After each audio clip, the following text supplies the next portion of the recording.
The opinions and views expressed in the following program are those of the speakers and the host, and do not necessarily reflect those of Yoakley Scott Corporation and your sports network. Yeah, I've been closer to Jesus before, so can you help me out? Oh, can you help me out? Am I on my own? Am I on my own? But can you help me out? Am I on my own? Am I on my own? Or can you help me out? Can you help me out? I've been scared to look in my soul.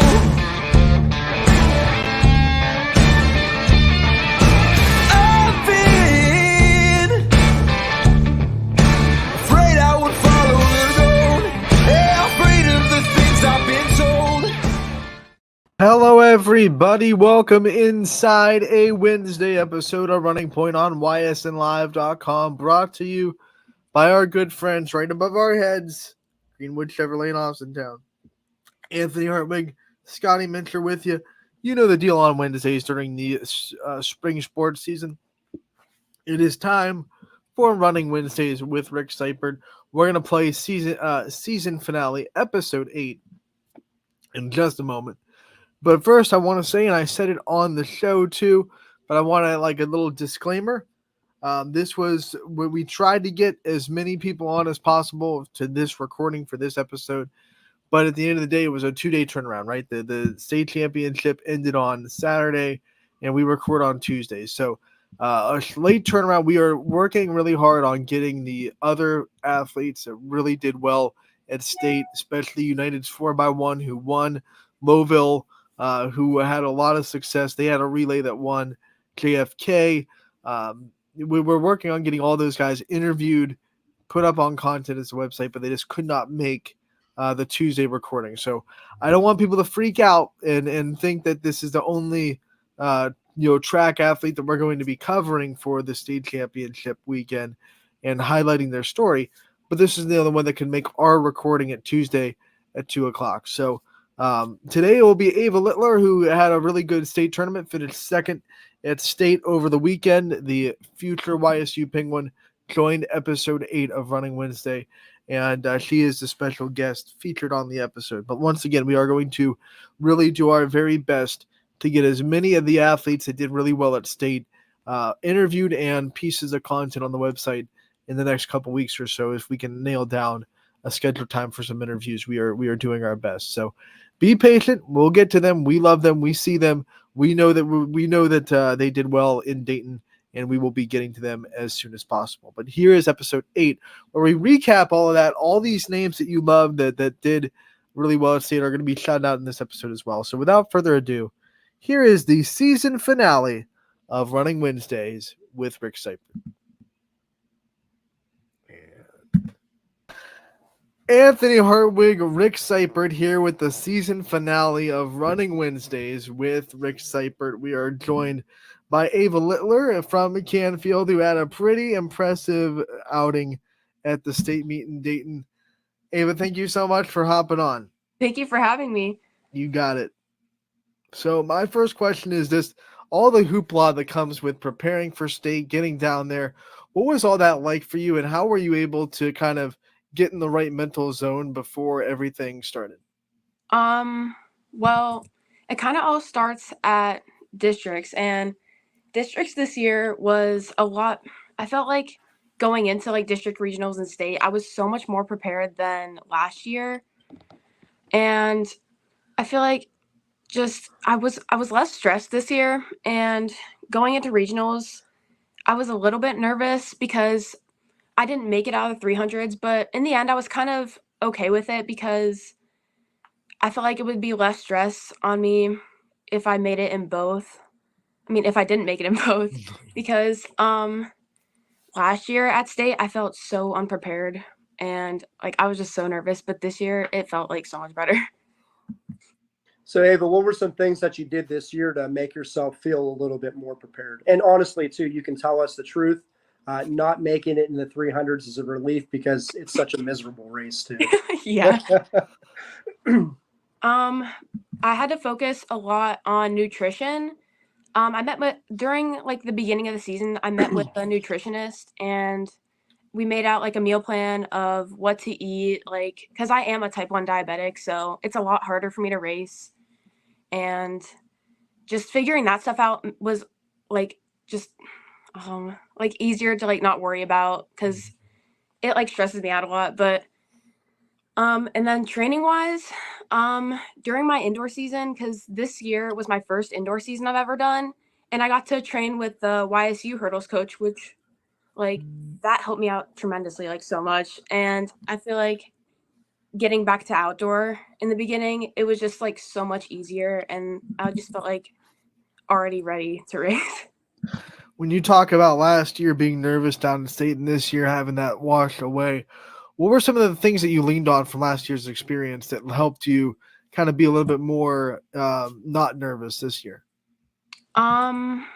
Probably realizing that it's not the end of the world if I don't have a good race, and just not having to stress about like getting a PR or anything. Because this year I've gotten a significant PR from going to 15 like 2 to 14.51, I think is my best PR. So just having a lot less fear of not doing good and just going with how my body feels, it's just a lot better. Yeah, we had a venue change this year too. So, what were some things that you liked better about Columbus to Dayton, and vice versa? What did you like better about Dayton than Columbus? Um, I really like the Jesse Owens Stadium. I think it's a super good facility, and racing there, I kind of felt a little bit scared just because it was so big and it was just a lot. Because it was my first time at state last year too, so it was just all new to me, and I was just really scared. But this year at Columbus, I feel like it was more welcoming. Like the stadium was, it kind of felt like a regular, like not that big of a meet, which kind of like made me feel a little bit less stressed. But the facility there was still super nice. But I liked both of them actually. I mean, it is called Welcome Stadium for a reason. Yeah. So there you go. It's a perfect name. You got to represent Canfield down there and represent it so well. I'm wondering what means it so much to you. What makes that mean so much to you that you were able to represent Canfield throughout your whole career and that whole school system and that whole athletics department? I feel like representing Canfield represents a lot. Like the coaches, they're so helpful, so nice. The teammates and just the bonds I have with people. It was really nice to represent what we are running down there and just getting to be on the podium. It was just super nice. Yeah, it's always nice to represent your home district there. Yeah. And you got to see a lot of your future teammates here. You're going to be a Penguin next year. You made the podium. Brock Ferris made the podium. Kaylee Richards from Maplewood made the podium. Blake, as you know, he was down there. So you had a lot of future Penguins representing. What was that like? Do you guys communicate with each other, or were you just like in the zone for yourself down there? For prelims, I was kind of like focusing on myself, but then after prelims, I got to like me and Blake are I feel like the most close of all the future Penguins because like we drove down together. It was fun, and I'm honestly really excited to meet new people and like have new teammates. That's like one of the things I'm most excited for. I feel like I haven't really talked to Brock or anyone else that much, but I'm still really excited to meet them. When you think about the whole recruiting process and why YSU was the decision you made, go into that a little bit and what it was like to narrow that decision down to YSU and why the Penguins felt like home to you. So I originally wasn't sure if I wanted to run in college because I was coming off of an injury in my sophomore year where I tore a part of my hamstring and it was hard to come back. So I didn't know if it was like for me, but then I got PRP treatment and I started to recover. So I got back into it and then I realized, yeah, I want to run. So I tried indoor this year, and I really connected with the hurdles coach. I love training with him so much, and I feel like that just like makes me want to go there. And I've talked to coaches from other schools, but I feel like YSU, because I do want to stay close to home, and I feel like it's just the best fit for me. And you're going to have a lot of success there at YSU. Not only do they, Coach Townsend always puts together good sprinters and hurdlers, but as a team, like what more could you want? Like you're a few miles from home. They're constantly winning indoor championships and outdoor championships. So I think you're going to get the best of both worlds, just staying close to home and having such good Yeah, training facilities definitely. and everything. Yeah, I always love it when kids go to YSU because, I have a lot, like I said on the show many times, I have a lot of pride in the area. So that's really cool that you're doing Yeah. that. Being a standout athlete as well. So after state was over, what was the first thing that you did? Did you like splurge for like a post-season meal or anything like that? Yeah. Well, first I had to decide if I wanted to go to nationals because I did qualify for that, but I think I'm not going this year, but I went for indoor, but I feel like I just want to have a summer to rest and then I'll get right back into it. And I'm really excited too. So, What was your splurge meal? What was the thing that you got that okay, um, I can let loose now? well, our school budget, I had a lot of extra money. So, first off, I went to Crumble Cookie and I got one of every cookie, but I didn't try them until I got home because I was super tired. And then I also got, what did I get? I think Dippin' Dots, yeah, just the cotton All candy. all the sugars, all the All the good sugars. stuff. That's fantastic. You said you were going to take this summer to rest a little bit, so I'm wondering what other things are you going to be doing to kind of soak in summer and to get your mind a little bit reset before you have to go back into track and field mode at the college level. I'm gonna be working a lot. I do work locally and I babysit, so just that.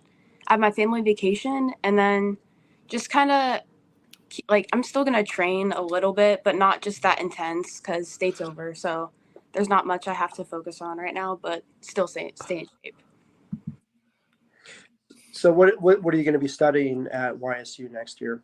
I'm gonna be going into social work because I already work in a nursing home or an assisted living now, and I feel like I really can connect with the residents that live there, and I feel like it's just something that I'll enjoy doing. When you think about your family and the support they've given you throughout your whole career, what are some things that come to mind about how special they are and what makes your family unique to others? They're always there for me. Anytime I need something before my race, like if I need a new pair of socks or if I need a drink or anything, my dad's always there. My mom's, you can always hear her screaming in the crowd. Um, my older brother is always there to help me. He teaches me like things for recovery, like stretches and stuff to do. They're the best support you could have. So I love them for that. Like you said, your mindset changed a little bit between going from the regular season to districts to regionals to state. What are some self-talk things that you did for yourself in preparation, getting like when the finals were happening, getting yourself ready to go in the blocks? Like what's going through your mind in that point? Well, I kind of thought that this is your last race. Make the most of it. Don't be stressed out because there's so much more opportunities to come in the next 4 years to just have fun with it and run the best race I could. You don't get to where you are without spending so much time on the sport and so much time on your racing and your times. With doing that, you have to fall in love with the sport. You have to be able to love what you're doing. So talk about your journey into it and when you fell in love with the sport of track. Well, I started with cross country in middle school and I just could not do distance. I'm not mentally strong enough for that. But once track started, I don't really remember caring much about track in middle school. But once high school started, I started to realize that the team and the coaches were super cool and nice. And I've always loved running. So I tried sprints and then I completely loved doing it so much. And then my sophomore year, I'm pretty sure I got injured in the 4x2 relay. So I've always kind of been scared to do a relay since. And then I think one day after practice, I just randomly started to try hurdles. And then they just put me in that for the rest of the season. So I just kind of stuck with it. And then as I got better, I started to love it even more. And the hurdle team and the coach, it's just the best. I tell you what, that's a heck of a journey from someone that just picked it up one day in practice, now a D1 athlete that's going to YSU for I it. know what a crazy random thing to happen. I know. From hey, I'm going to go try this hurdle, goofing around, and then state runner up 3 years later. Hey, there's always a plan. You just got to look for those opportunities. Yeah. So there was yours. So that's amazing. So leading up to this point, a lot of people got you here. Outside of your family members, is there anybody that's been like insanely influential on you or like made a difference in your training career? Definitely my coach, Morch. I kind of call him my mentor. My other guy, Mark Lipinski, he works at Second Soul. He's pushed me so much and helped me throughout everything. I'm pretty yeah. Before I raced my finals at state, I called him like 5 minutes before I was about to race because I was just kind of nervous, and he talked me through it, and it really helped me. And then just all my other coaches, Coach Holmes, my chiropractor, definitely he's helped me a lot through the season too with recovery and everything. I just have to thank them all. One of the things we see in track is, especially in the regular season, when you're playing in these invitationals and in county meets and then the conference meets, you start to run against the same people a lot. Are there any rivalries that you like, the runners that you like to run against, you like to test yourself against, that when you see them across the way, okay, time to lock in, I'm going to be running against this person? Definitely a lot of people. Two of them are D1, Deani Thompson. I love racing with her. She's so nice. And Jameer Hanzu, they're just some of the nicest people you could talk to after racing, after finishing the line and just talking with them. It's just really nice knowing that you're racing with good people. And then coming out of our district, kind of, Isabel Evans, who won, I got to talk to her for the first time after racing. She's so nice. And I've only really seen her twice, indoor state and outdoor state, but she's so nice. And then one of my favorites, Claire DeRicky. I just recently talked to her this year. She's super nice. The one day we were talking about how she had graduation the same day as, I think it was regional finals, and I just love talking with them. It's super nice meeting people. Yeah, not bad for the AAC this year. We had 3 state qualifiers in the hurdles from our conference. So our little 5-team conference got a bunch of kids out there in that particular event. So that's always good to have those kids around and push you.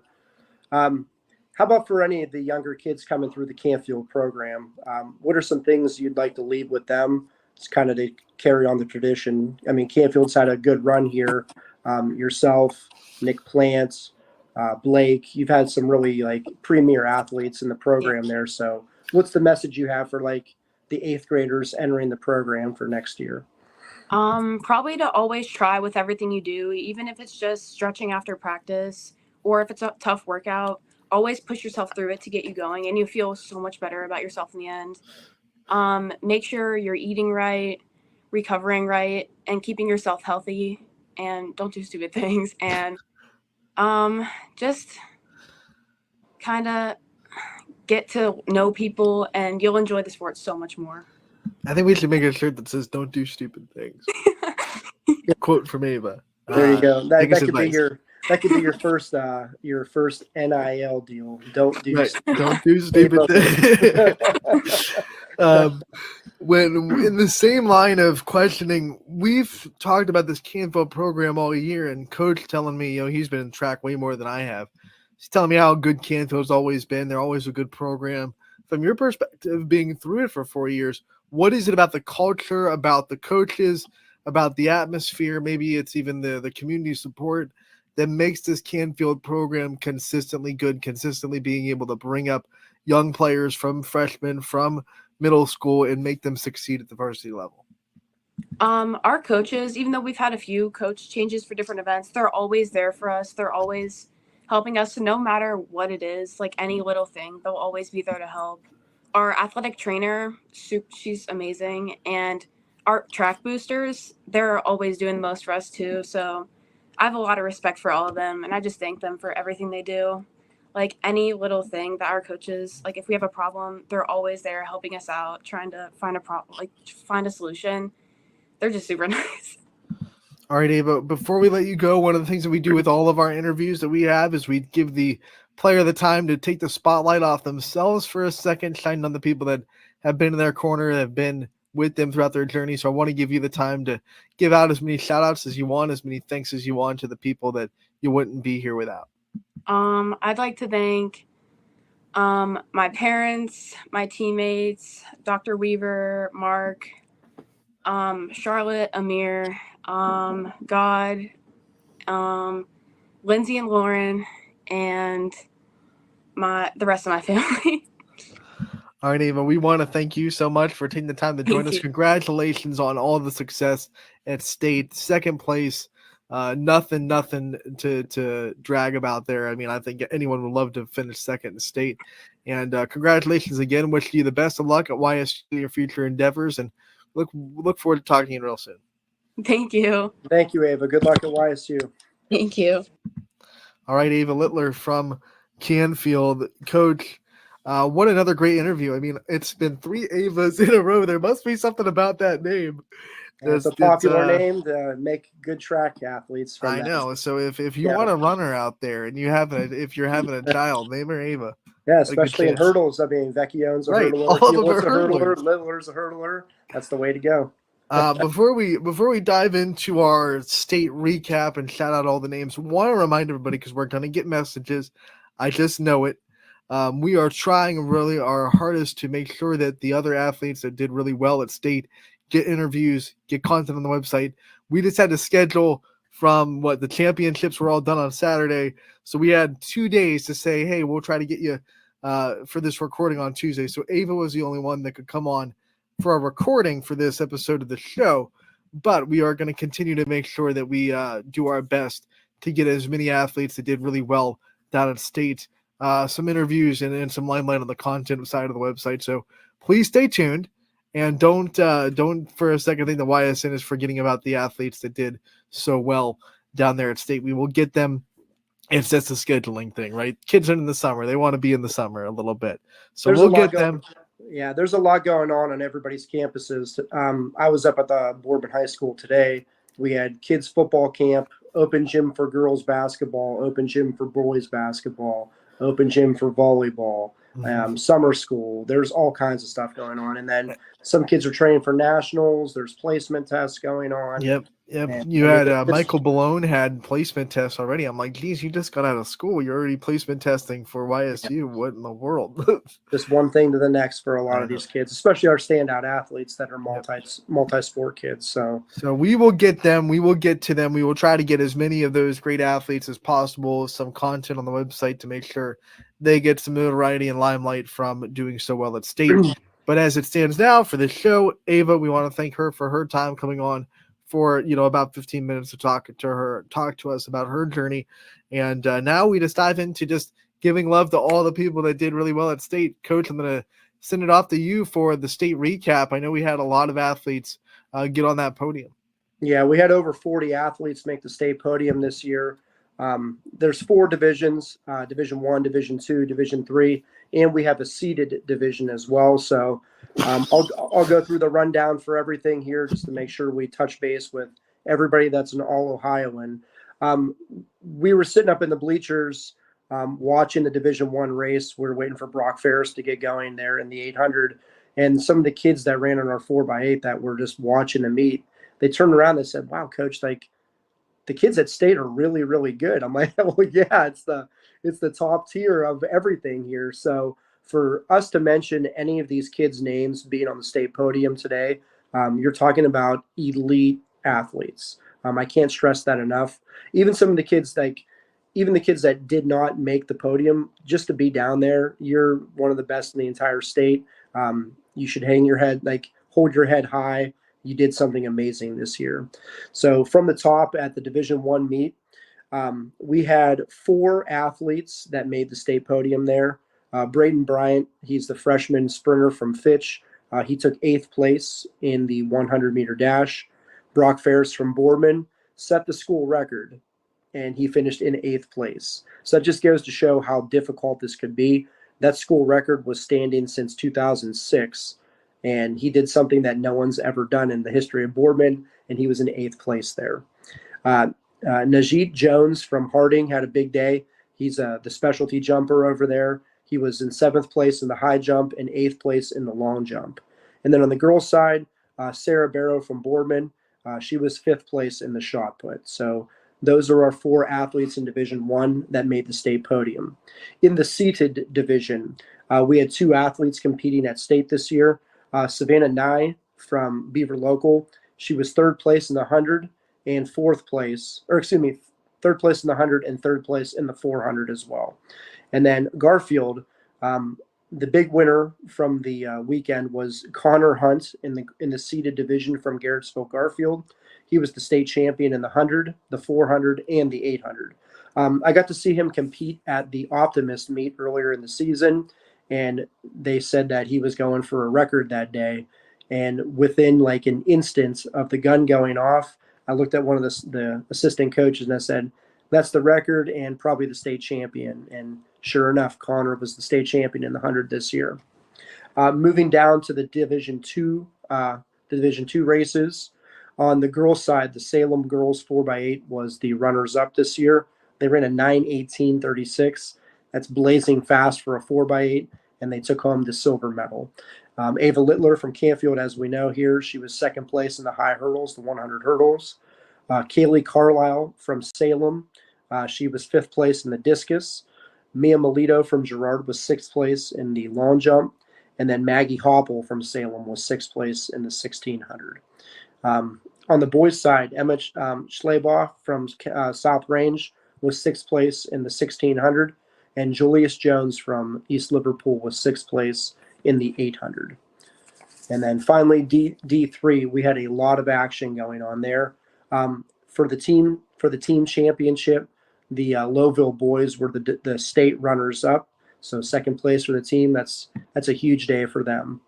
Also on the boys' side, Jack Record from McDonald was 8th place in the shot put and 7th place in the discus.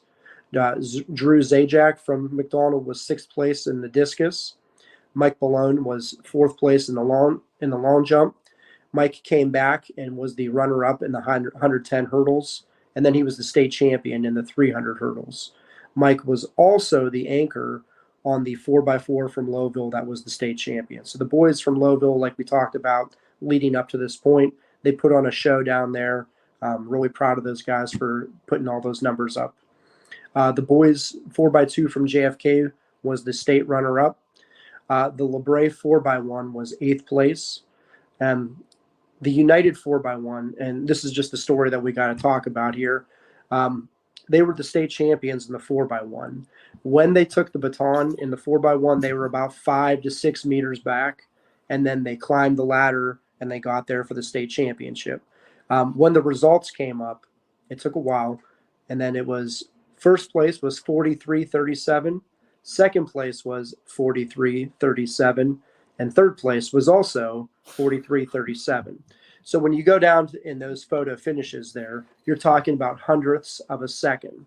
So United ran a 43.362, and then the second place team was 0.366, and the third place was 0.368.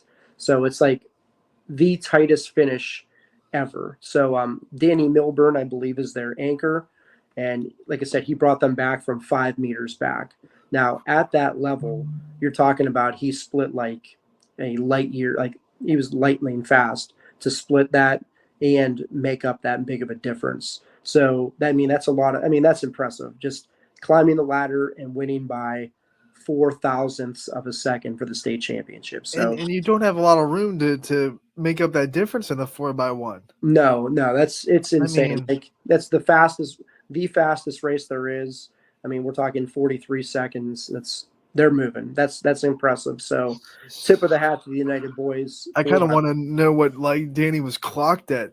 Radar gun, get him in on the miles per hour. I'm sure he was pressing 20 miles an hour as he was going. That's probably I would say a 10 flat, depending on where he got the baton in the zone. He probably was 10 flat to a sub 10 for his split to get them in home in that time. So that's like Herculean type adrenaline rush, and he just made it happen for those guys. So United 4x1 boys, that's fantastic. You guys get the race of the weekend down there for that one. Moving forward with some of our other finishers, Christian Davis, a kid that we talked about pretty much the entire season, coach. He was third place in the 400. Again, Michael Balone was the state champ in the threes. His teammate Drew Middleski was the seventh place finisher in the 200. Robert Rogers from Grand Valley was eighth in the high jump. Joe Linkish from Matthews was fifth in the shot put. And then the Valley represented in the 4x4 for the boys there. Lowville was first, Springfield was third, Mooney was fifth. So three of the 8 teams in the final there were from the Valley, which is awesome. And then our final boy that podiumed was Andrew Donaldson from Maplewood. He took 7th place in the 800. On the girls' side in D3, Katie Grexa from Badger was 4th place in the high jump. Sierra Shilley from McDonald was 7th place in the shot there. So of the McDonald throwers that we interviewed, 3 of the 5 were state podium people, and they all made it down there. So tip of the hat to McDonald throws. You guys showed up this year. Love seeing all the good stuff that you guys did. Another impressive race was Brinsley Hiscox from United. She's a freshman that got to the podium, 4th place in the 100 hurdles.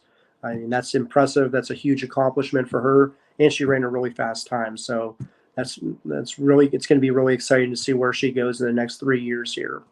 Ava Hewlett, who we had on last week, she finished in 7th place in the 300 hurdles. Sammy Rotuno was in the 300 hurdles as well.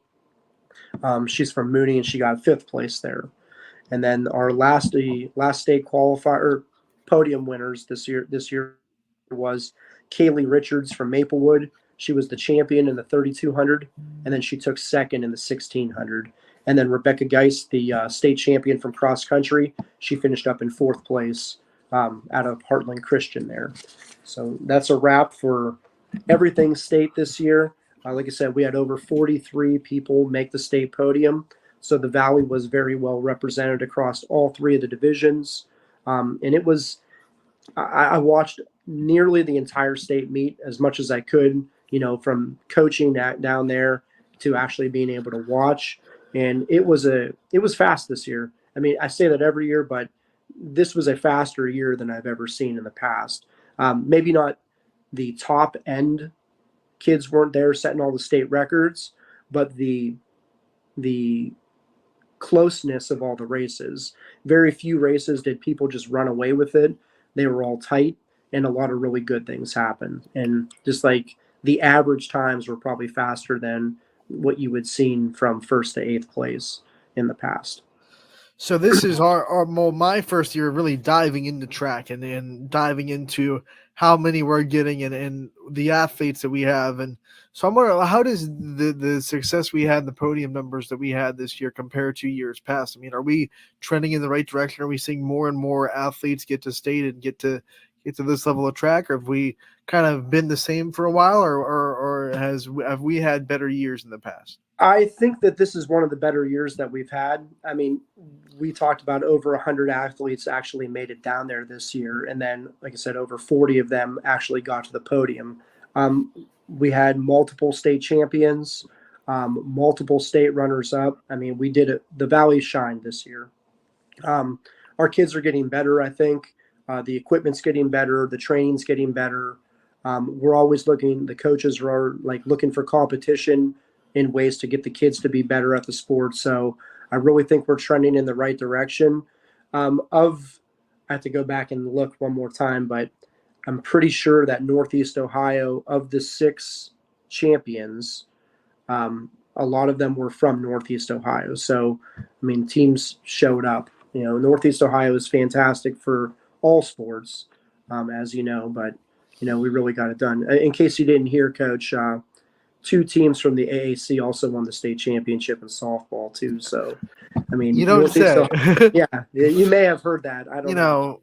And then we had a 3rd team get into the championship game here in the area, all on Route 46. Yeah. So I mean, the Youngstown area, I mean, people want to look down on it. It's depressed, whatever they want to say, but we show up every time. People take pride in it. They work hard. I mean, it's been amazing being able to cover all the kids this year. And again, I've said it from episode one. I don't care if there are rivals or not. I just love the sport and seeing these kids shine. So it was really cool getting to really dive into the state meet, checking on how every single kid down there did this year. So it was pretty cool. If you live on Route 46, you might want to go outside, dig up some dirt, and then put some stock into it because there's something going on. Yeah, there's something in the water here. And then, like I said, we're very well represented across the board, and some of the expansions to the division tournaments are going to help things out for us a lot more here as well. Yeah, I guess the big question is we know how these expansion for divisions will impact your softballs and your basketballs, your football, and we're having more divisions. How does that impact track? Are we going to see more divisions in track too, and more chances for some kids, or maybe less chances for some kids? How do you think the expansion will impact track? I think that it's going to help us in some ways, and it's not going to hurt anybody. That's for sure. It's going to give more kids an opportunity to compete there. When you have numbers in a sport, it kind of helps how your practices go. Our swim coach and I were just talking about this yesterday. If you have an Ava Littler for every 100 kids or every 200 kids in your school district, Canfield has one Ava Littler. But if you look at a Mason, they may have 6 or 7 of them. So, that impacts what your training looks like. It impacts relays as well. But on the other hand, in individual events like Ava, she's a standout athlete. She would have been successful in D3, D2, and in D1. If you're good, you're good. That's just what it is in those cases. But I do think it impacts more relays with track and field. Cross country, that's a different animal. I really think that cross country does need to change. Once again, we have 12 girls on my cross country team this fall. Mason, who's the biggest school in the state, they have over 100. So, it just makes the quality of the practices better because your range of where your top kid is and where somebody that has the most room to grow is, it's just going to change the numbers on the inside there. Granted, if you can coach and you can motivate kids, your team is going to be good no matter what. But I still think that giving more kids opportunities and dividing it up a little bit might help the quality of the sport. I know the team sports aren't going to change until after this year, if they ever do. So wrestling, swimming, cross country, track, tennis, they're going to be status quo next year, but you're going to see some changes with, all the team sports, your 2 diamond sports, soccer, basketball, volleyball. You're going to see a lot of changes there. And it's you might have the best season ever as a Division I program. And then just based on your scheduling and how the voting goes, you might see St. Ed's in round 1. Seeing St. Ed's in round 1 probably is not going to make too many of the men's coaches happy, but it's just the nature of the beast at that level. But I do like some of the changes that they're making. You're always going to get a buzzsaw at some point with every division. It's just where do you get that buzzsaw as the tournament goes on? D1, you're going to get it week 1, where maybe in some of the smaller ones you might not see a perennial powerhouse in the first round like you would. And sometimes if you can see that powerhouse after getting some wins, getting some momentum, we've seen it in baseball and softball this year. Sometimes you can knock off that powerhouse a little bit and knock them off their pedestal. Oh, absolutely. At the end of the day, you're going to perform or you're not going to perform. So right. Can you do it? Can you not do it? Like I said, I'm not afraid of any competition. We'll run against anybody, and you just have to set it up to make sure you're prepared when you get to that point. I know every year when we go to the district tournament for track, we see Solon right out the gate. You're either ready for Solon track or you're not. And that's that. So you have to make sure you set a schedule up that's going to be competitive to get you ready for those types of schools. You heard here, if Ohio State's track program shows up at Boardman and says, let's run, Rick Cyper's going to put a team out there and say, let's go. At the end of the day, if that's right. Who you have to race, that's who you have to race. And I just watched a boy from Elyria, a single boy, win the team championship because he was ready for those things.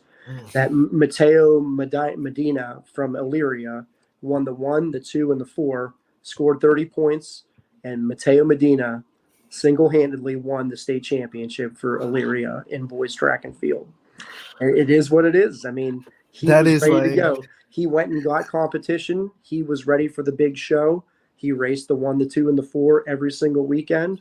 So he was ready for that workload. He was hydrated, and heck, he was impressive. He put a show on out there. It was the amazing. cape fits. The cape fits, and some kids are able to wear it really nicely. Yeah, he did it. He was an absolute Herculean effort out there. And it was windy on Saturday too, and he was still ripping some fast times, like insanely fast times. So as we venture into the preview into next year and what we have coming up and the things we get excited about next year, first talk about the summer months and how important this is for track athletes and runners in cross country to not miss, taking advantage of being able to get out and run in June and July and being able to prepare for what you're going to see in August if you're a cross country runner and the training that goes into summer months. Well, right now, some of our kids are taking a mandatory break. They're beat up. We put them through the ringer over the last 3 months, so it's one of my favorite coaching cues. Hey, go be a kid. Everything's going to be okay. You know what I mean? The big things that they're doing right now are like our sprinters are back to the weight room. So our athletic trainer and strength and conditioning coach, Todd Berkey, has lifting sessions. So they're going to be with him on Monday, Wednesday, and Friday, just working different types of drills for strength, explosiveness, endurance. So he's taking the reins with those guys. Our distance runners are building base, so they're out there doing long runs, tempo runs, fartleks, all these kinds of things like that, just to build a strong base. And they're lifting as well. I'm a huge believer in the weight room. So whether you're a shot putter, an 800-meter runner, or a 100-meter runner, I want all my kids in the weight room at all times.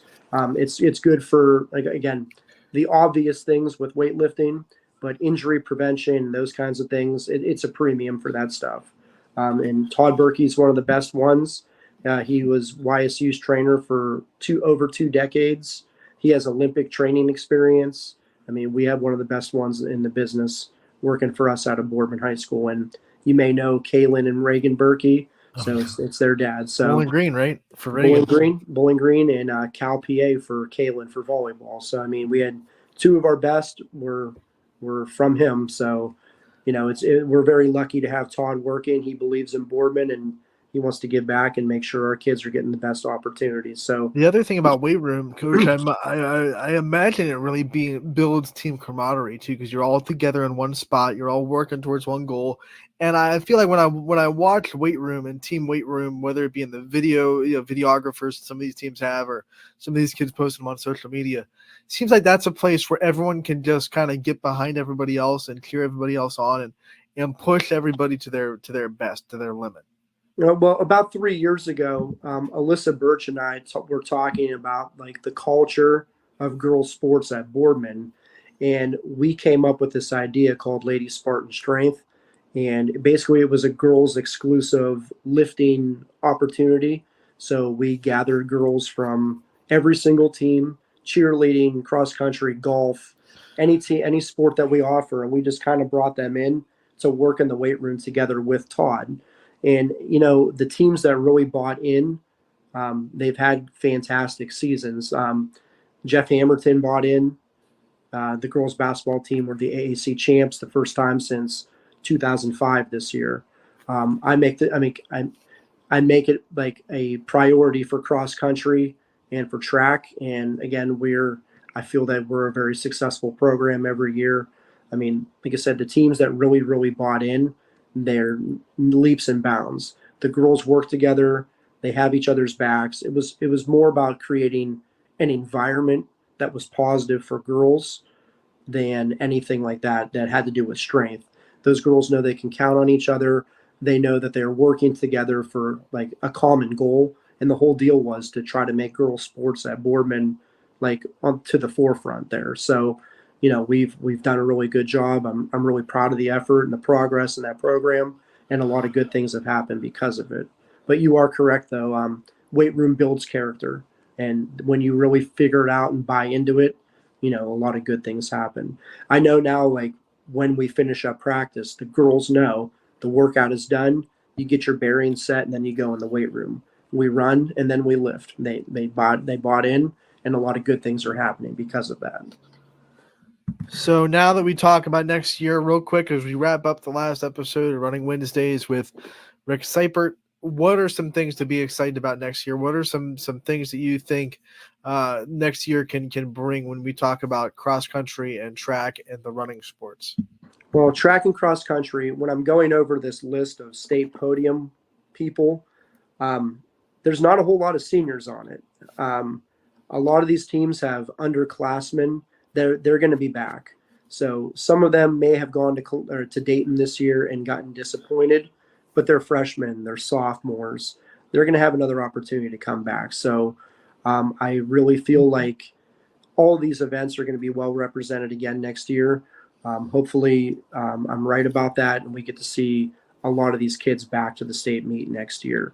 As for cross country, Rebecca Geist was from Heartland Christian. She was a state champion. She's an underclassman coming back. Ava Hewlett from Mineral Ridge, underclassman coming back. Those throwers from McDonald, other than one of the Bundy girls, they're all coming back next year. So we're going to see a lot of the kids rolling this back, and I'm excited to see that stuff. I know that Salem team, that's a very young team, and they were the regional champions. So, like I said, we're just going to reload in some of these cases, and you're going to see a lot of good track and field as well as cross country next year. Shout out to one of those Salem seniors, by the way. We had some inside knowledge come to us that Riley Hutton is the first girl in Salem sports history to have all Ohio honors in 3 different sports: soccer, basketball, and track. So congratulations to her. And one of the seniors, but like you said, a very young team in Salem that will be right back. But we appreciated Riley coming on and talking to us, and we wanted to make sure we give a shout out to that too, because that's a heck of an accomplishment, being all Ohio in 3 separate sports. Absolutely. That's quite a year that she had there, and it's no easy task to make all state in one sport, let alone right. And then you start to decide, what sport do I play in the next level? Because it's a good problem to have. I'm good at all 3 of them. Going to try to play multiple I think sports? It's basketball and track, I believe. That's amazing. I mean, if anybody can do it, it's Riley Hutton. So right. We'll see how it goes for her. Hopefully it's all good stuff for her over at Mount Union. Coach, it has been a blast this year. 8 episodes. We are one shy of Star Wars. Do you have any last thoughts of the year, last thoughts of what we've been able to accomplish, what next year will bring, anything like that before we wrap up the season? I just want to say thank you to you and to DJ. This came about just from having a conversation with DJ from the Sparty party in the fall, and then a couple of conversations I had with Donnie Riccatelli. So I just want to thank you guys for the opportunity. I really hope that our viewers were able to learn something this year. I hope I served the Valley properly, and I gave enough shout outs to as many kids as I could. I know track doesn't always get as much love as like your basketballs, your footballs, your diamond sports, but it's one of our better ones in the area. Like, it's one of our best sports in the Valley. So I really hope I just served everybody in the viewing area well. I hope I made you, like I said, learn something, smile, and, maybe get a shout out for some of the kids that don't typically get as much love as some of the other sports there. I also want to give a shout out to Gary Altizer, who is our wrestling expert during the winter. I think he's one of the reasons why wrestling show really blew up and gave everyone at Ysn the light bulb, like, hey, if we can do this really well with wrestling, why can't we do this really well with track? And then talking with Donnie Riccatelli was a big reason, as you said, why this segment happened. He believed in it. He put your name up right away. Like, this is a guy that is a Boardman guy, yes, but he knows everybody, and he knows he has a thumbprint on what's going on in the pulse of track in the area. So want to thank him for all that he did and all that he does for YSN. He was a big help in the basketball all-star game as well. Big help for this segment. He helped us get some of those interviews. So Donnie Riccatelli, not on the show, but a big reason why this show happened. So we got to give him a big shout out for that too. And that will conclude, unless you have something else to say. No, you got one more? Before I even left Dayton, I was in the parking lot because you had to walk out of the stadium to go from the shot put area So when we were heading over to get Sarah on the podium for pictures and all that stuff, a random person was like, Coach Sipe. I'm like, hi, how are you doing? They're like, are you going to do running Wednesdays for cross country in the fall too? I really enjoyed the show. I was like, we'll talk about that. Let me go get my girl on the podium here first. So there's an interest for it. So Well, hey, you know what? If there's an interest and we have the time and Coach has the time, you know what? We might do golf and running on Wednesdays, both in the same time. Yeah, the only golf I'm even remotely effective at is putt-putt. So we'll see how it goes. It'll be good because maybe Brian Tolnar, our golf guru, can learn us something about running track and maybe become a better sprinter. And there you go. maybe Rick Seipert can learn us something about his golf swing. I know. We're in our booster outing like in 2 weeks here. And I told my team, I'm like, I'm not even going to take one warm-up swing. I'm just going out there to hit the ball and see what happens. Coach Sipes will do the whole Happy Gilmore. Let's go. I may as well. I may as well. I'll probably be just as effective that way. But again, thank you for the opportunity. Again, I hope I served everybody well. And, it would be cool to get another opportunity in the future to, expand the knowledge of the Valley and the sport. So thank you again to you and YSN. It was a lot of fun this year. It absolutely was, Coach. I will firmly say that barring an act of God, we're going to have a season 2 for sure. If not in cross country, definitely next track season. This was a huge hit. We had a lot of views, a lot of people that are interested in it, and we thank you for your time as always. That'll do it for our final episode of the season, episode 8, season finale of Running Wednesdays with Rick Seipert. Thank you so much for everybody for tuning in. All the athletes that we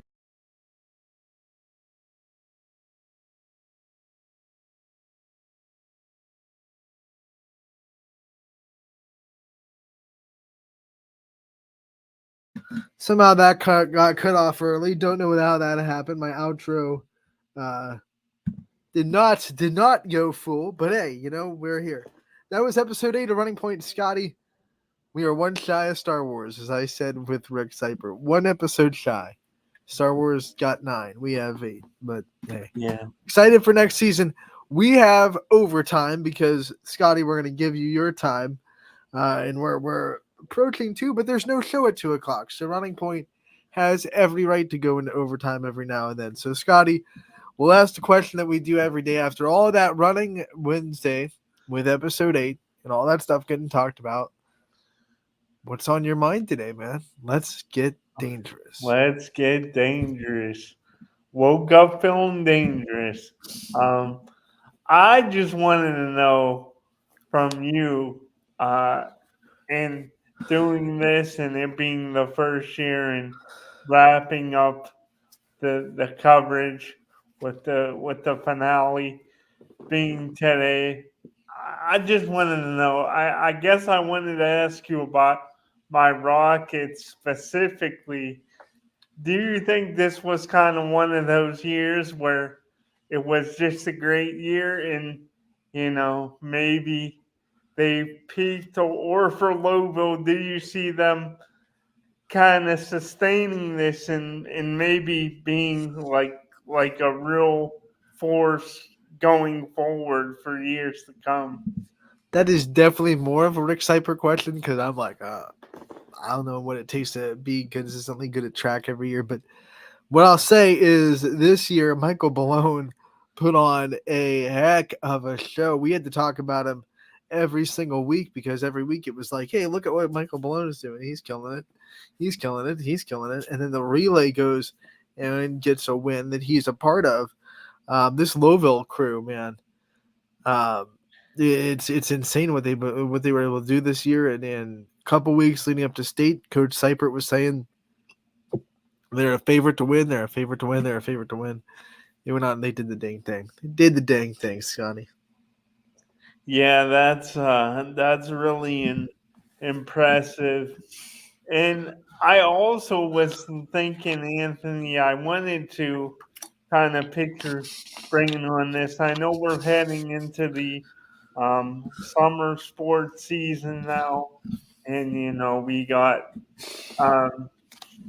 Class B, baseball and things like that. But I just wanted to know from you, kind of, this is something I was thinking about too that I thought would be good to bring on the show today.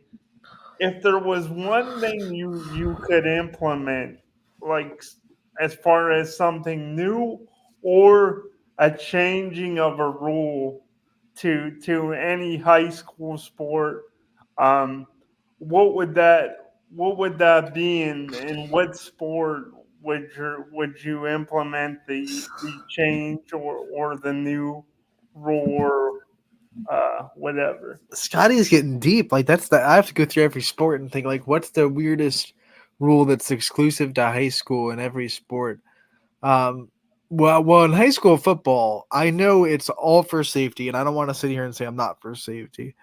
But like the fact that you can't jump a guy that's going after your legs, like you can't jump over him, you just have to let him tackle you. I know that it's discretion. The referee can say he was low enough that you were able to jump that, but there's so many plays that I see, and then we've been able to see the last 3 years where a guy like the only way to avoid that tackle was maybe jumping over or hurdling or whatever, however you want to call it. But when they do it, it's automatic penalty, and it's like, well, that's done. Um, which that's kind of silly. Basketball. Here's one that's all that I love about college, and I get that it's a little bit higher level, so it makes a little bit more sense.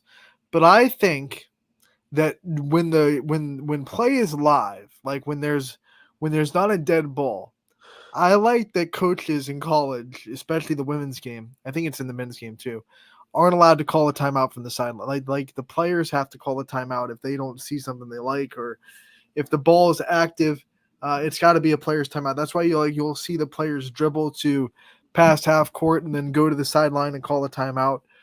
So coaches at college can't call a timeout while the ball is live. They can do a dead ball timeout all they want. Like if a ball goes out of bounds, okay, let's call a timeout real quick. But the live ball timeouts from the sideline, I think, take away a lot of opportunities for high school basketball players to build basketball IQ, because they don't have to see what the coach sees, and this can call a timeout and say, let's talk about it. Like if a point guard has to see, hey, we're not lined up right, or something's not working, or even the flow of this game isn't the way we want it right now, and then instinctively calls a timeout themselves, I think that would be really beneficial to the growth of the athlete, because that's not everyone wants a shot clock, which I think is like, okay, that'll benefit the high levels of basketball, but no one else. I think being able to recognize things on the court, I don't think that's like, you don't have to be elite. You just have to do a little bit of extra work studying the game to realize that. I think that's a much more understandable thing to put on these kids rather than, hey, you know how much your offense has been gearing towards this working the ball, getting it open. Now you have to do it in 30 seconds. And I think if we did that in high school, only the teams with really good talent would benefit from it. I don't think it would benefit the teams with maybe, like, let's say a team has one player that might be going college and the rest are just playing basketball because they're good athletes and they're just trying to, build their high school experience or whatever. They're not going to be able to handle a 30-second shot clock in high school. So I don't like the shot clock, but I do like taking away the coach's ability to call a timeout while the ball is live. Put that in the player's hands. I like that. If we talk baseball and softball, I would still love the championships, the state championships, to be a 2 or 3. I like the single elimination everywhere else. Like if you're good enough to go to state, you should have to win the one game elimination. It makes everything fun and interesting. But when you get to state, they're both really good. They both deserve to be there. I would love a best 2 out of 3, just to completely say the best team won the state championship. Because you think you're kind of robbed of.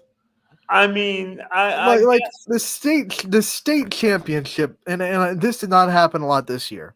I saw, all the state championships were just well played games.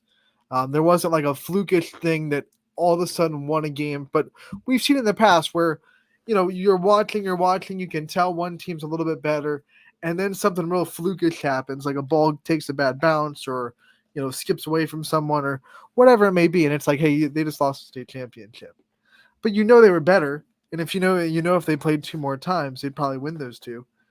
I would like the state championships to be best 2 out of 3. That's just, I think when you get there and you're in a state championship, I think we should make sure as much as we can that the best team there wins state.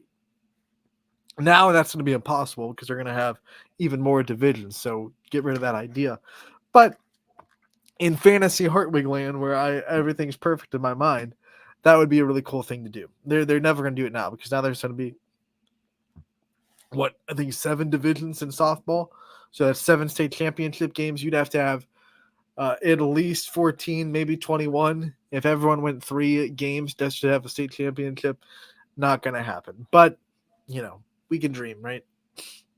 Yeah, and I think even at the highest level, like even if you look at like Major League Baseball, they have the rule for the regular season now with the runner on second to start in extra innings, but it doesn't apply to the playoffs.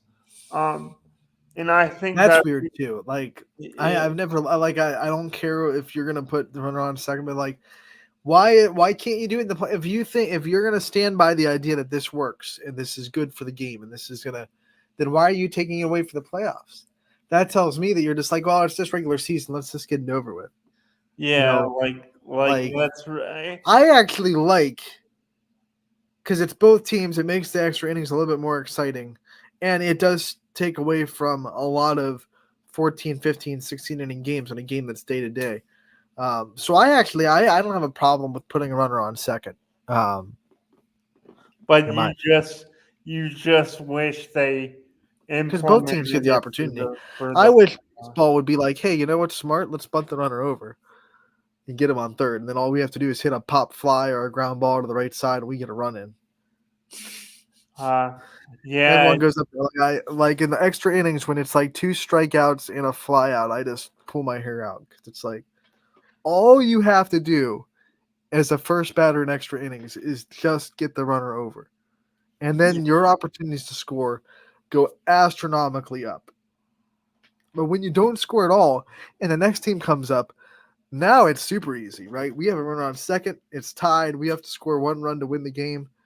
If they're not bunting him over, I don't know. I question the coach's sanity at that point.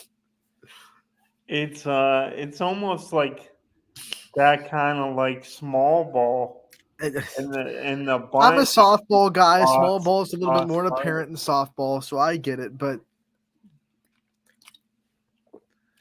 it's frustrating when a team goes into extras with a runner on second, kind of free gifted to you, and you're like, I'm gonna go up and hit a home run. No, Yeah, bad baseball. And then you strike out because the guy knows you're trying to hit a home run and throws you stuff that you're not going to hit a home run off of, and your swing is all on launch angle. So it's doesn't work kind out of that way. like it's kind of like when a team loads the bases with no outs, and then they all want to hit one out of That's hard too because like even that situation, pop a fly out will score a run. Yeah, that's really bad when a team does that. But you know what? In baseball, and I think A-Rod had a segment on the MLB Network, maybe over the summer or last year's offseason, so they were talking about this whole progression where batting is taught at this level. Like, once again, with every sport, professionals are talented enough to kind of, get away with some fundamental stuff. So when you're talking coaching the kids that get into minor leagues and coaching hitting coaches in Major League Baseball, they're kind of starting to say like, hey, let's only focus on your launch angle. Let's get rid of some of these fundamental things that you learn in little league and in high school baseball and in travel. These things they're teaching you that are fundamental to hitting. You're talented enough to get away with getting rid of some of that. Let's flip it to launch angle. And because of that, the home runs are up overall, but the strikeouts are always already. So the argument in baseball right now is there are a lot of MLB coaches and scouts and whatever people in the higher ups that are okay with a lower batting average, higher home runs, and higher strikeout rate, which is kind of, when you say it like that, it's like that is just the silliest thing ever. Why would you sacrifice more strikeouts and a lower batting average just because he's hitting, 10 more home runs. But that's what the nature of baseball is today.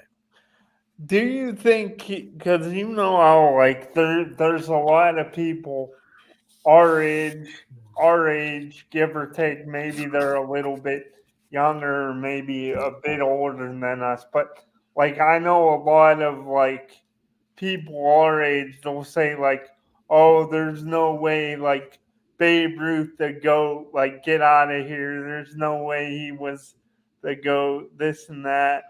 But in they we always have the conversation of today's athletes are better. They're bigger, they're faster, they're stronger.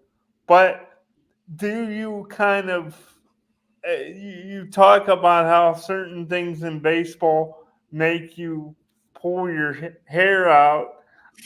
Do you kind of miss those hitters like a Tony Gwynn who didn't necessarily have great power, but he rarely ever struck out, Oh, let alone striking out multiple times in a game. So yeah, I like that. I like people that don't strike out. By the way, shout out to Morgan Roby from Austin Town Fitch, who went the whole season without striking out once. That's remarkable. But yeah, like I like hitters that avoid strikeouts and put balls in play, because when you put a ball in play, you put pressure on the defense. You look at, hate to bring it up, you look at the Royals Guardians game last night. That should have been where the bases were loaded, right, in that ground out situation. I believe so. The Yeah. bases loaded. There's a ball that's hit right back up the middle. It should be out number 3, but because you put the ball in play, and Bobby Witt Jr., who is an all-star, who the Royals just paid a lot of money to have, even he can make a mistake. And he tried to run to second to beat the runner there on his own. He didn't beat the runner, so then he had to make a throw on the run, and it sailed, and the Guardians score 3 runs, which ended up being the deciding 3 runs of the game. So when you put the ball in play, even against the best of the best of the best, that error does not happen if you strike out. There's no errors, right, on a strikeout. Pass ball maybe if you're super lucky, but then it doesn't matter. Bases are loaded. You're out anyway. First base is occupied. So there's no error that can ever happen in a strikeout with the bases loaded. If you put the ball in play, although unlikely in the MLB, but it gets even more likely the lower levels you go, you can have an error. You can have something happen. You put pressure on the defense, things can happen. And if you strike out in that situation, which props to, I can't even remember who was hitting, but props to whoever hit that ball, didn't strike out. Put the ball in play, and you got the gift of the all-star for the Royals making an error. It doesn't happen often, but it happens. So the benefits of putting the ball in play. More you And know. correct me if I'm wrong, Anthony, but you brought up that air last night. But when the Royals did win it all in 2015, weren't they? Didn't they have the least strikeouts in They the? had the least strikeouts. They had the MLB's lowest swing miss rate, which means they weren't swinging and missing a lot of pitches. They were making contact. And they also had, well, when you do that, you trade it off and say we have the least home runs in the Major League Baseball. Didn't have a lot of home runs, but didn't strike out a lot. Always put the ball in play. Had plenty of speed. And then when they had to have home runs, though, they still were able to hit them. You watch that World Series run. You had a game-tying home run in the bottom of the ninth in Game 1 of that series. You had a couple of home runs throughout the rest of the World Series and the rest of the playoff runs. So they still had the pop in the bat. You still need to be able to change the outlook of a game with one swing. You can't get around not having power. But there's something to be said about saying we're not going to put all of our chips in the power basket, and we're going to put balls in play. We're not going to strike out. We're going to put pressure on defense with speed and stolen bases. Now, you have to have a roster that's built like that, and I think a lot of these teams that are able to go out and buy, those aren't the guys you want to buy. You want to buy the home run guys. You want to buy your Aaron Judges. You want to buy your Giancarlo Stantons, the guys that can just mash the crap out of the ball and change the game with one swing.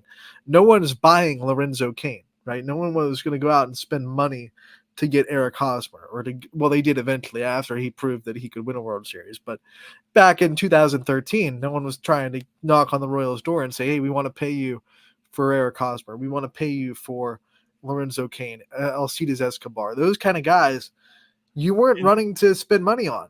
But when you have them all on roster, it starts to work out for you a little bit well. Yeah. And then it helps you have a bullpen that pretty much locks down in a game that you're leading after 6 innings. So you're saying basically you rather have, instead of having a team of, I don't know. I want a balanced lineup, Scotty. I want to, like, if you're asking me how would I build my dream lineup, it's got to be balanced. You can't have all guys that are speedy and that are just put the ball in play. You have to have power. But if you have a lineup that's full of power guys that don't know how to put the ball in play when they have to, then situational hitting is going to dip too. So you have to be able to have both. In that World Series run, with the deadline, we went out and got Kendrys Morales. He was our power guy. He could come up. He could change the game in one swing, hit a couple of home runs if he had to. He was the power. He was the pop.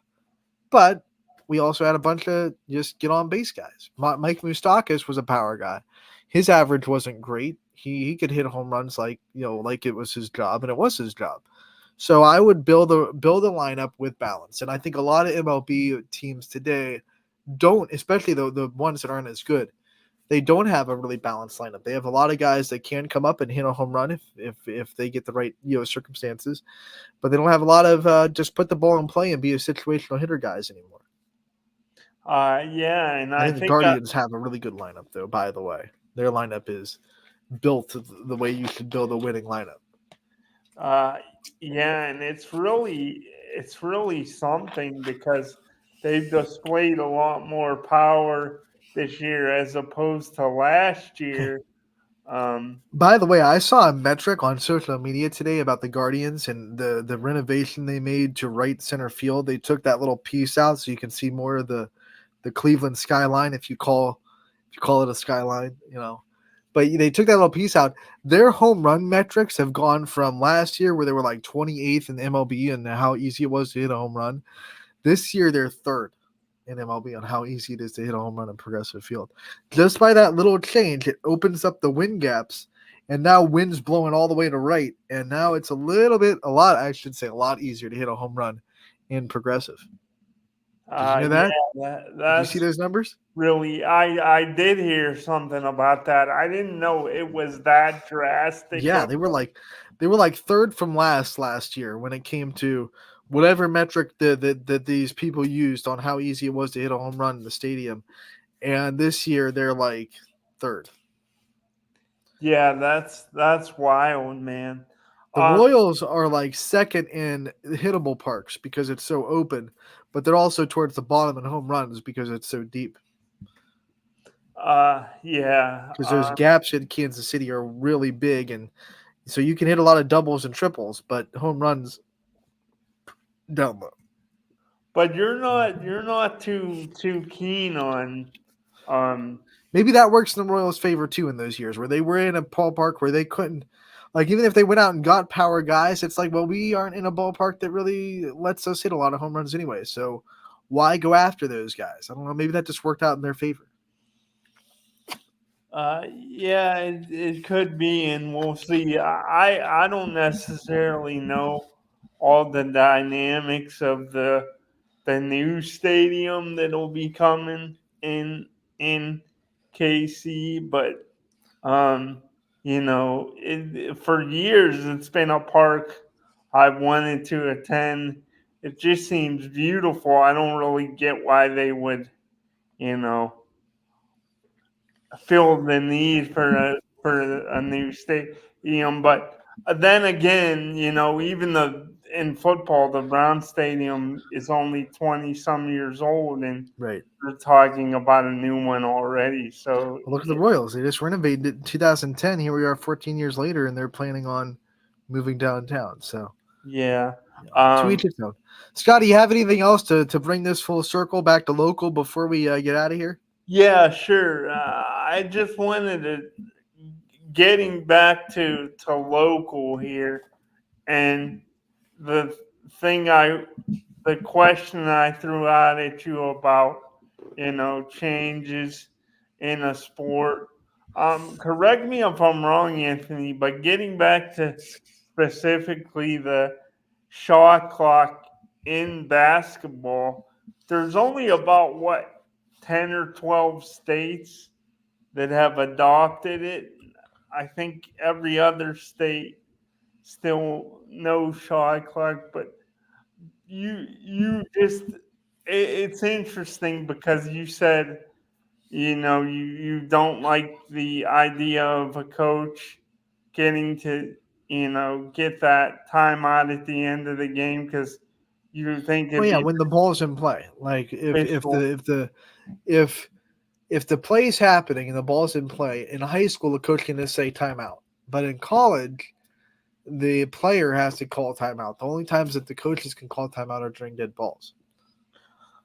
um, and I think that's something that's really intriguing and thinking about girls basketball and the boys. There's certain things like I think when it comes to the game on the high school level, like I really think that a shot clock. I don't because they're high schoolers and you know it's you only got so many players that are at that level where it's like wow, like the progression for them is kind of sped up to where other players it takes maybe a couple years at least before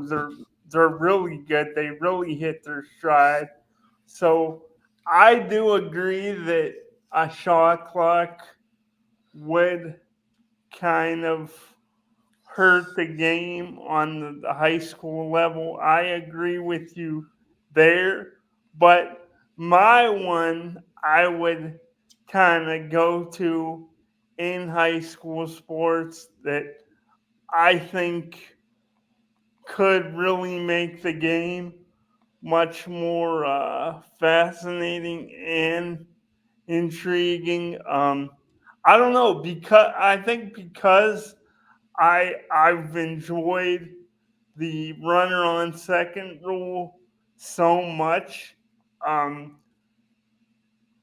for Major League Baseball, I think I would want to implement it after a certain time in baseball and softball. But do you think that's too drastic? Can you repeat that? The last part of that question? I was just saying, do you think it's too much of a drastic thing to implement the Oh, start runner at second meeting with and a runner extras. on second? Yeah, I don't think that's for high school because one, we're not really worried about how long high school games are taking because they're only 7 innings and there's not like a demand for okay these games need to need to go a little bit quicker. We've already put things in place to make sure high school players aren't overworked in the high school season as much as possible. The baseball games are only 7 innings. There's a pitch limit.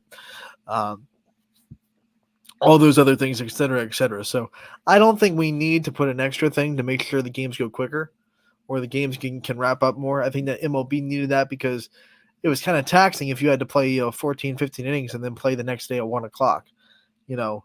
But that doesn't happen too much in high school baseball. One, because there really aren't a lot of extra inning games. You look at this year, like handful in the YSN family that went extras to in the first place, and I just don't think there's a big need for it to get sped up. I rarely see a game that does go to extras that goes like ridiculously long. Like, okay, this is the 14th inning in high school baseball. Like, okay, let's speed it up a little bit.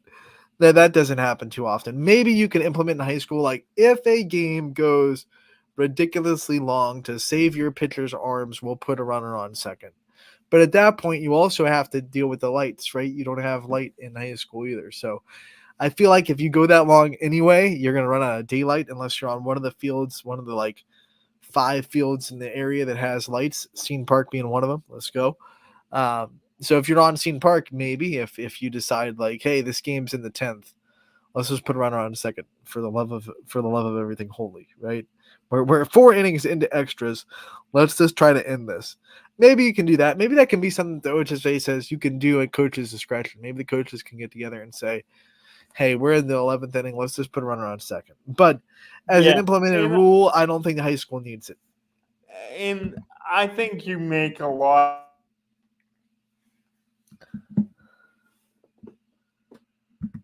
Uh-oh, we lost Scotty. He's frozen.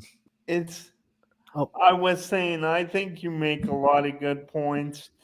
And I necessarily, I wouldn't want it just for the factor of speeding up the game. But I've always seen baseball as kind of like very strategic and kind of like chess in a way, kind of like a chess match. So a chess match. So part of me kind of feels like, it would add to it would add to the level of strategy in the game. A part of me does feel that way.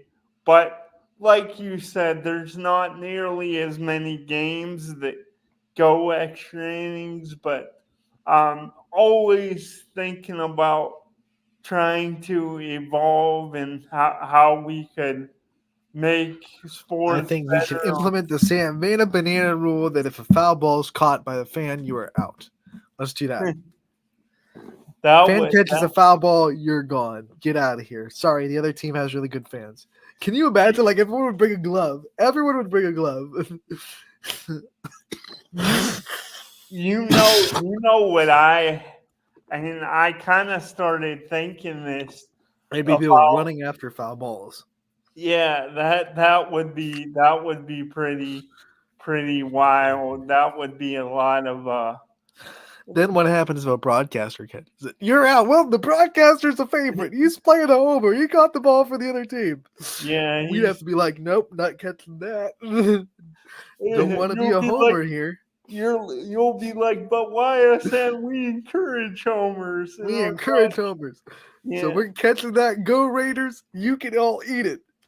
Oh, another thing, kind of, wrapping this up, and another thing I think would be like really fun, because you do see more basketball games going extra time, and I don't know, maybe it's that kid in me just filled with excitement, but after watching the All-Star game again this year and seeing it in such a intense level, and then watching the 3-point contest, part of me wants, instead of overtime, I want to see a 3-point shootout.